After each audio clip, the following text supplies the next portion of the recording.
Bonjour Guillaume. Bonjour Marion. Écoute, je suis ravie de t'accueillir aujourd'hui sur le podcast de la communauté. Merci d'être avec nous. C'est avec grand plaisir pour ce début d'année, c'est super. Écoute, merci. Donc, du coup, tu es préparateur mental Oui, pour les sportifs de haut niveau tout à fait, oui. et tu es aussi conférencier d'entreprise sur le sujet du leadership, des compétences émotionnelles et de la performance. Exactement. Et justement, aujourd'hui, on va discuter ensemble de comment innover donc, en entreprise grâce aux compétences émotionnelles. Tout à J'aimerais fait. que tu partages avec nous tes pépites sur justement comment mieux innover grâce aux compétences émotionnelles. Bah oui, c'est un sujet qui me passionne. Moi, c'est vrai que le lien entre les émotions et la performance, c'est à mon avis fondamental. Ma conférence s'appelle Performer grâce à l'intelligence émotionnelle.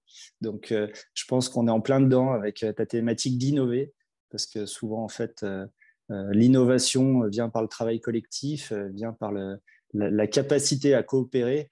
Et je pense que les émotions et les compétences émotionnelles ont toute leur place pour ça. Tout à fait, surtout quand je pense pas qu'on a trop appris, en tout cas soit à l'école ou plus tard ensuite dans les études supérieures, à justement travailler avec toutes ces compétences, ces intelligences, et dont les compétences émotionnelles qui sont justement, je pense, une source de, de problèmes ou de performance en entreprise, et spécialement pour innover. Donc, comment on peut faire déjà pour savoir, pour innover et bien utiliser ces compétences émotionnelles? Déjà, pour moi, quand je parle d'intelligence émotionnelle ou de compétences émotionnelles aux sportifs ou aux dirigeants que je rencontre pendant les conférences, souvent, voilà, ils savent de quoi on parle. Ils savent que des études ont montré voilà, que les compétences émotionnelles, le quotient émotionnel était tout aussi important que le quotient intellectuel. Mais voilà, il y a différentes théories qui s'affrontent. On entend parler de plein de façons différentes, mais on ne sait pas vraiment par où commencer Mhm. pour s'occuper de son intelligence émotionnelle. Et moi, je pense que déjà, être capable d'innover en utilisant ses émotions et ses compétences émotionnelles, c'est de savoir de là où on part, ce qu'il faut faire. Et c'est pour ça que moi, je préfère parler de compétences émotionnelles, des choses qui s'apprennent, qui s'entraînent, qui peuvent évoluer dans le temps et qui ne sont pas figées. Donc moi, ma première pépite aujourd'hui et celle que j'essaie de partager assez régulièrement avec les sportifs ou les dirigeants, c'est déjà de les lister, ces 5 compétences émotionnelles. Il y en a 5. La première, c'est de savoir identifier ses émotions et celles des autres. La deuxième, c'est de les comprendre, comprendre ses besoins, comprendre le message qu'il y a derrière. Le troisième, c'est de les exprimer correctement. C'est souvent un problème qu'on rencontre en entreprise. Quatrième, c'est de les réguler. Parce qu'il y a des situations où on ne peut pas laisser sortir ses émotions, il faut être capable d'y faire face. Et puis enfin, la 5e compétence, c'est d'utiliser à bon escient ses émotions, parce qu'on peut les utiliser, on peut faire croire à son cerveau que, comme ça s'appelle, on est dans un état émotionnel X ou Y. Et c'est vrai que c'est très utile pour être performant et donc pour innover. Oui, on peut vraiment, entre guillemets, berner un petit peu son cerveau, en fait. Tout à fait. Après, c'est des logiques à court terme. Il faut savoir que on peut berner son cerveau, on peut le hacker, comme certains Mhm. disent. Mais par contre, je pense qu'il faut être très lucide sur le fait on peut le faire sur des petits moments, des petites périodes. Si vous avez à prendre la parole en public et que vous n'êtes pas très à l'aise, voilà, il y a des techniques, il y en a plein. Il y a des techniques de respiration, il y a des techniques de visualisation, des techniques de pleine conscience qui permettent voilà, sur ce petit moment, de faire croire à son cerveau que finalement, on n'est pas si mal que ça. Par contre, après, il ne faut pas oublier que si on ne veut pas être embêté toute sa vie à chaque fois qu'on doit prendre la parole, eh ben, il faut essayer quand même de comprendre ce qui se joue derrière, qu'est-ce qui se passe avec le regard des autres, en fonction des personnes à qui on parle. Et puis, pour mieux vivre ces émotions-là, il y a un travail de fond à faire. Voilà. C'est quand même, oui, en effet, comme tu dis, un vrai travail pour déjà comprendre et voir ce qu'il y a derrière, quelles émotions, quelle est la signification de chaque émotion, en fait. Tout à Quelle- fait. En fait, souvent, en entreprise, on essaye la compétence sur les 5, la compétence qui est la plus recherchée, c'est la régulation des émotions. C'est-à-dire, c'est être capable de faire semblant, de faire face aussi, en tout cas de ne pas montrer qu'on est en colère ou de ne pas montrer que voilà, on a peur. Bon, c'est une des compétences. C'est souvent celle par laquelle je rentre dans mes accompagnements parce que voilà, on cherche des techniques, des outils. Mais après, les 4 autres compétences sont tout aussi importantes et c'est ces 5 compétences ensemble qui permettent à long terme de bien utiliser ces compétences émotionnelles. Et de pouvoir performer Sur le long terme. sur le long terme, Et, individuellement, mais aussi en équipe, en fait. exactement. En fait, je pense que cette notion temporelle entre le court terme et le long terme, voilà, une équipe qui performe sur un coup de chance, entre guillemets, ou en tout cas sur, voilà, sur un court laps de temps, ça arrive. Voilà, il peut y avoir une bonne dynamique, une bonne motivation collective. Après, ce qui est important, c'est que ces équipes, elles performent, mais sur le long terme. Et je pense que c'est là que les compétences émotionnelles dans l'innovation sont très importantes. Tout à fait. Donc, c'est travailler sur ces 5 paramètres pour justement Oui, réguler toutes ces émotions. tout à fait. Ces 5 compétences, ces 5 portes d'entrée.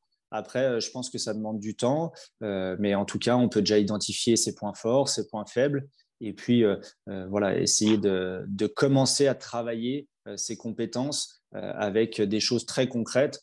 Voilà, si moi j'ai un problème pour exprimer mes émotions, voilà, ça me ronge de l'intérieur, j'arrive pas à exprimer avec mes collaborateurs ce que je ressens quand ils agissent.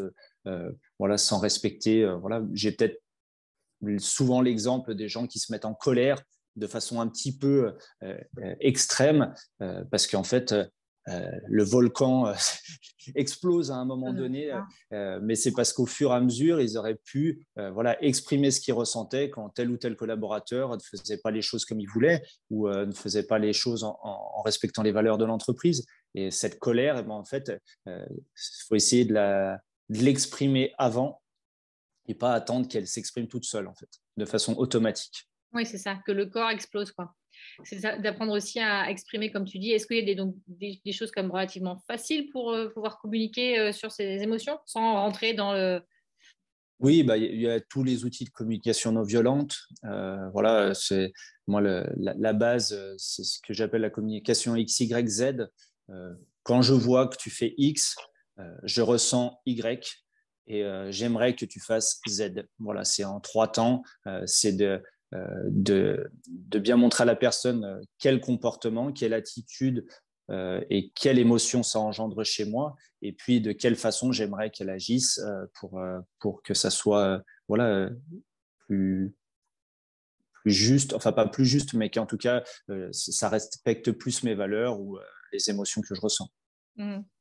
Oui, c'est vrai qu'il faut vraiment apprendre à bien communiquer pour pouvoir après faciliter le travail collaboratif.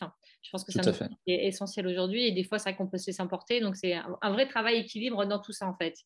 Tout à fait, ça évite les ruminations incessantes qui font que bon, voilà, on n'a pas la tête à son travail. Ça évite d'exploser d'un coup voilà, pour une broutille.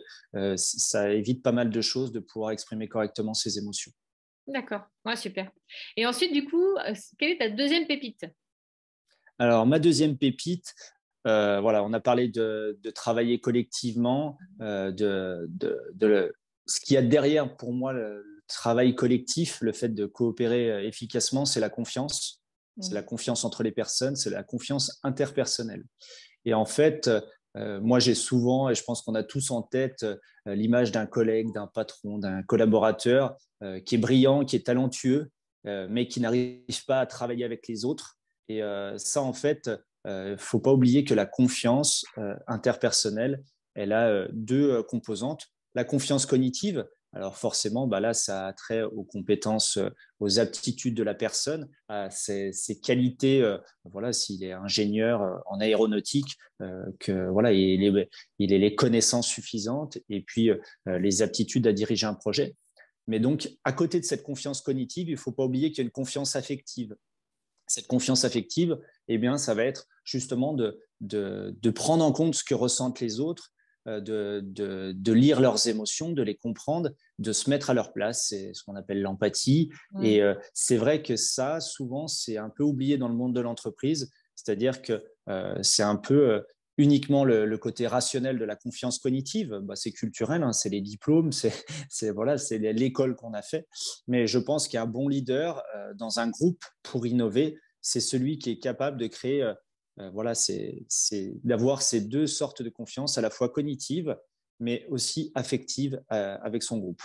Oui, tout à fait. Moi, ce que j'appelle ça en intelligence collective, c'est d'avoir ce cadre de confiance où justement, c'est là où les personnes seront en confiance pour partager leurs idées. Parce que c'est vrai que Tout si à on fait. n'est pas à l'aise à partager leurs idées, on va pas pouvoir donner, échanger et co-créer en fait et faire des rebonds d'idées. Parce que Tout à fait. c'est ça, c'est aussi faire des rebonds d'idées. Donc, c'est vrai que, en effet, je suis tout à fait alignée avec ce que tu dis, d'avoir cette confiance et de créer cette confiance. C'est ce qu'on appelle la sécurité psychologique. C'est d'avoir un climat qui est stimulant mais sans être menaçant. C'est-à-dire qu'on est capable, dans le groupe, de pouvoir exposer son point de vue sans avoir peur d'être jugé ou menacé. Ou, voilà. Et c'est vrai que c'est important parce que souvent, il y en a qui ont des très bonnes idées, mais qui ne les expriment pas. De peur de la réaction des autres et tout. Et pour innover, je pense que c'est vraiment ce climat de confiance, cette sécurité psychologique est assez fondamentale. Tu aurais un petit conseil à donner pour justement instaurer cette confiance, comme tu disais? Ben, je pense qu'en tant que leader du groupe, c'est important, enfin même pas forcément que le leader, en tant que membre du groupe, ce qui va être important, ça va être d'anticiper un peu les contre-arguments que peuvent avoir les autres et les réactions émotionnelles que peuvent avoir les autres, les émotions que peuvent vivre les autres. Si on prend un peu le temps avant les réunions d'imaginer comment telle ou telle personne peut percevoir voilà, mes arguments, ce que j'amène dans le travail collectif, se mettre à la place des autres. Je pense que c'est important et souvent on le fait dans l'instant. Mais dans l'instant, on n'est pas forcément, voilà, on peut être dans la réaction émotionnelle et se dire non, mais là, voilà, je veux affirmer mon point de vue. Alors que si on a essayé d'anticiper pour se mettre à la place des autres avant, on peut le faire en visualisant les choses, c'est-à-dire faire de l'imagerie mentale, essayer de se mettre dans le contexte, de voir comment les personnes peuvent réagir et puis de voir comment moi, voilà, je peux désamorcer la situation, comment je peux amener les choses de façon à ce que le travail collectif puisse se faire. Oui, tout à fait. Oui, c'est intéressant de pouvoir imaginer un petit peu avant, de se préparer un petit peu à ce qui va se passer. Exactement. Puis les réactions que peuvent avoir les gens. Super. Bah, super, donc on parlait de confiance. Et ta troisième pépite pour toi? Alors, ma troisième pépite, en fait, il y a un sujet qui est à la mode dans le monde de l'entreprise, enfin, surtout des entrepreneurs, c'est la peur de l'échec, comment gérer la peur de l'échec. Et je pense que ce qui est important derrière ça, c'est toutes les émotions qu'on appelle négatives, mais moi que je préfère appeler désagréables. Et ma dernière pépite, et je pense que c'est la plus importante, c'est qu'il faut savoir accepter de vivre toutes les émotions et on doit vivre toutes les émotions parce qu'elles ont chacune un message à nous fournir, elles sont toutes utiles et on est un peu dans un monde où voilà, on cherche uniquement les émotions positives, les émotions agréables et malgré tout, en tant qu'entrepreneur, en tant que dirigeant, si on veut progresser, si on veut innover, eh bien, on va faire face à la colère, on va faire face à la peur, on va faire face à la frustration. C'est des émotions qui ne sont pas faciles à vivre mais qu'il faut accepter de vivre parce que voilà, si on est frustré, si on ressent de la frustration, ça va être très très utile pour se fixer des objectifs nouveaux, les mettre à jour. Si on est en colère, ben voilà, ça nous aide à éclaircir nos valeurs. Si on voilà, on a peur, c'est que voilà, on sait ce qui est en jeu et puis on va se préparer efficacement pour être le plus performant possible. Donc voilà, je pense que innover, c'est aussi accepter de vivre toutes les émotions. Et on est des êtres qui ne vivons pas que des émotions positives. Il n'y a que les bisounours qui vivent que des émotions positives. Mais nous, on vit à la fois des émotions qui sont positives et d'autres qui sont plus négatives, mais elles sont toutes utiles. Oui, c'est ça. Et même en entreprise, spécialement, même en réunion collaborative, entre guillemets, c'est aussi accepter ce qui va se passer. On n'est pas Oui. toujours, on n'est pas dans le contrôle de tout, en fait. C'est d'accepter ça. de lâcher un peu et accepter qu'il y a des hauts et des bas. Tout à fait. C'est Mm. euh, c'est l'acceptation émotionnelle, l'acceptation tout court voilà, de ce qu'on contrôle et de ce qu'on ne contrôle pas. C'est quelque chose qui n'est pas facile à faire, surtout voilà, quand c'est son bébé, son entreprise, sa boîte.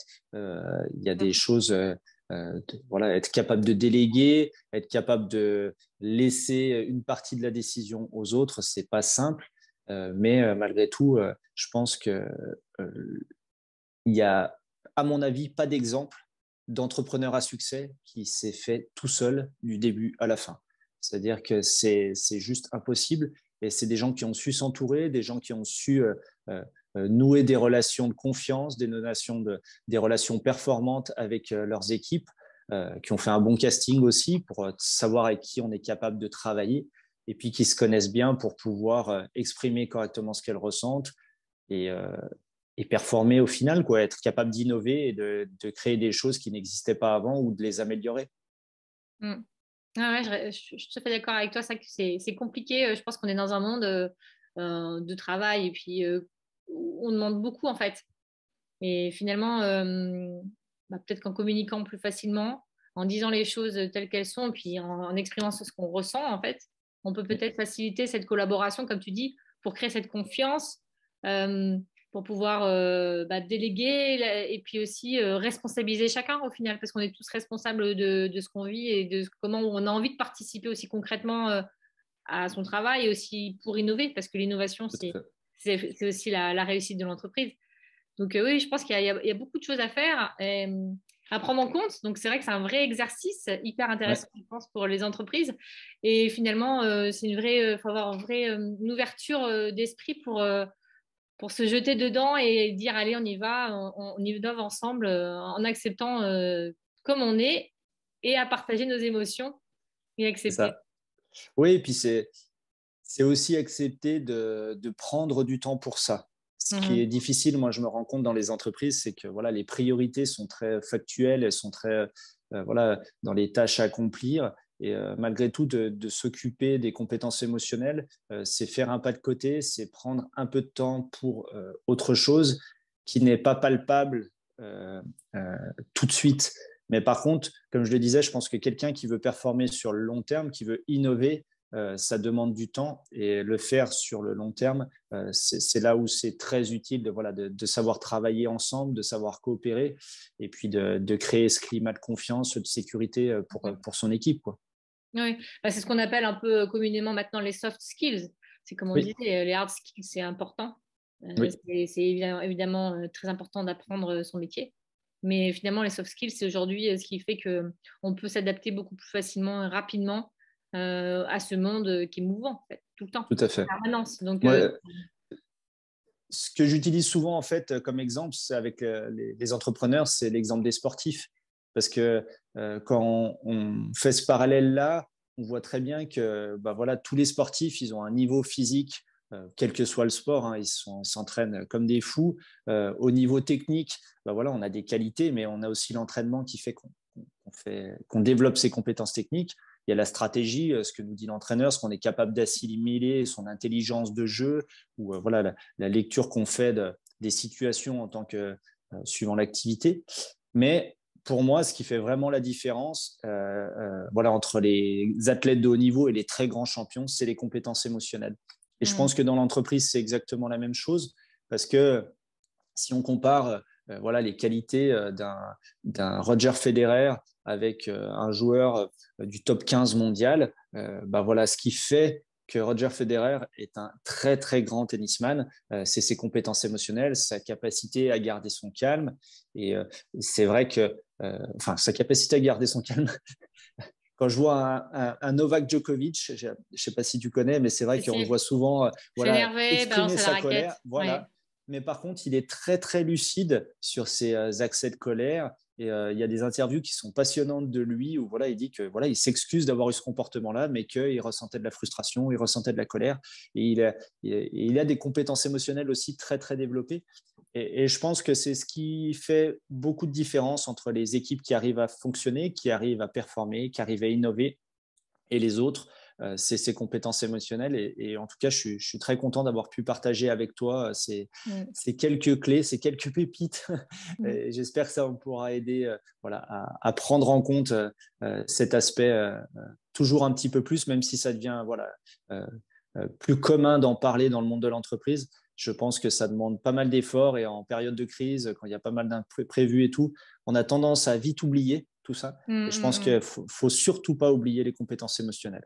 Au contraire, c'est de les mettre aussi en avant. C'est de mettre en avant les compétences des gens Oui, qu'ils ont développées et aussi de prendre soin de ses collaborateurs et de soi aussi tout à fait. en développant ses compétences émotionnelles. Je te Tout à remercie fait. beaucoup Guillaume, pour ce partage. C'est vraiment très intéressant. Avec plaisir. Et comment on fait si on veut te contacter ou savoir plus sur les conférences que tu fais, sur le leadership justement, sur les compétences émotionnelles et les performances? Faut pas hésiter à me contacter sur LinkedIn, sur mon profil LinkedIn, à m'envoyer un message. C'est le plus simple. Après, j'ai un site internet qui est brainyouup.com. Voilà, LinkedIn est facile d'accès pour moi. Donc, c'est avec plaisir que j'échangerai avec vous si vous avez des questions ou si vous êtes intéressé par ma conférence. Super. Merci beaucoup, Guillaume, en tout cas. Je te souhaite de belles réussites et de belles conférences et plein de bonnes choses. Et je te dis à très bientôt. Merci beaucoup, Marion. Au Salut. revoir.